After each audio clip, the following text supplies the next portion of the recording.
usually hits different when her boyfriend has threatened you to stop talking to her. Imagine going to visit a sweet one at a hostel. Things get all hot and steamy. The door is locked, but anytime someone passes by, your pulse hikes because your boyfriend is a gym dog and the porter is a proper snitch. You've already been wanting to stay away. You're sucking her boobs when the door gets banged on. All you hear is, "Come out!" "Oh, you know you're in there."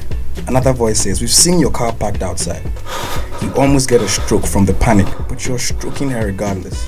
You're slapping her cheeks because there are slaps waiting for you outside the door regardless.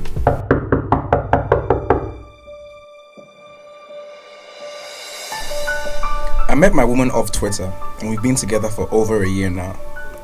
Like she says, I have a way with words, so it wasn't surprising that she was always liking my tweets, especially when I did social commentaries on the timeline.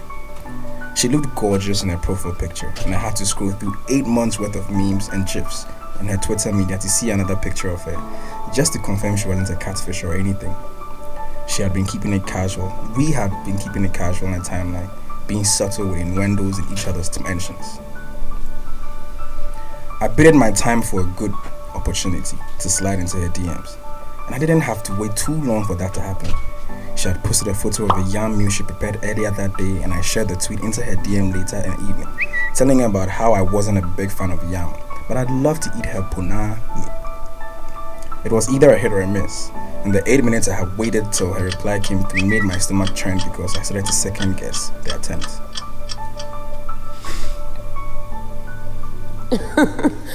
That's corny as fuck. I know. Can't fault me though. I'm not thinking with the right head right now. I was slightly unsure about this DM slide because it could have gone south. The right head is just a matter of perspective. The only south this will be going is when you go down and have this dinner. Oh really? You think you can handle this? Raw dinner. You better be ready to eat everything up.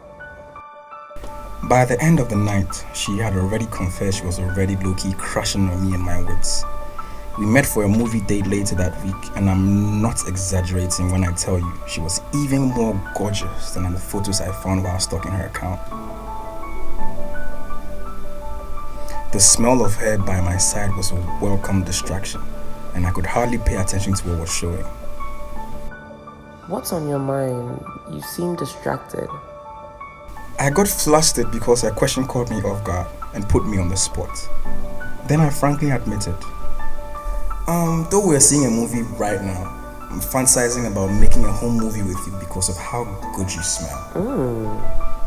She paused chewing the popcorn she had in her mouth and peered intensely at me as if making her mad.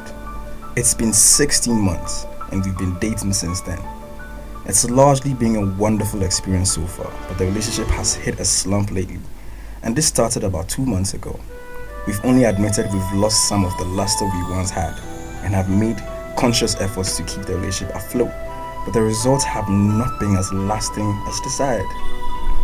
I know I'm coming off as being alienated from the relationship, but don't get me wrong, we both still love each other very much. It's just that things aren't as hot as they used to be. Probably something about missing spice, which brings me to the crust of my story.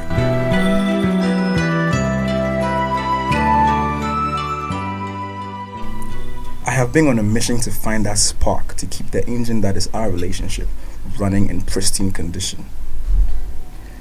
During one of our intimate moments, a section if I may, I joked about tying her up aggressively, impaling her till she cried out "daddy," a remark which caught her off guard. It turned out what I intended as a joke aroused her so much, she beamed at the thought and decided that we should do it. Over the course of the following days, we look up the intricacies of bondage over the social accounts and the internet at large and prep towards their session. This crotch rope looks very interesting. Right now it's between the fork tie and the lotus for me. The process in itself gave a new set to our relationship. The sexual tension came with more sparks than a faulty transformer Botiano. Imagine having a meeting and all you can think of is how to make a square knot because you've been reading tutorials in your spare time or receiving attachments from your woman. Ooh, tie me up like this, daddy. We mutually agreed to stay off having our usual bouts of sex in anticipation of our indulgence of this new experience, and the sexual tension was killing me as much as it did her. During the period, she became a manifestation of the Greek goddess of seduction, Pythor, because I could walk into the kitchen and this lovely woman would be in just her pioto. She left me with blue balls for several hours on end. I would be in the hall watching a movie and receive news from her in the adjoining bedroom. Well, behind a locked door. Bedtimes were always war because she teasingly rubs her scantily clad ass against my eager manhood and fondles my throbbing erection, which didn't know any better of the torture it had to endure. I thought of the shadowed night and all the ways I would make her pay when I have her tied up. It's the only thing that just gives me relish during these moments. And the night is tomorrow. Her body is about to be a loose end because I'm going to tie it all up.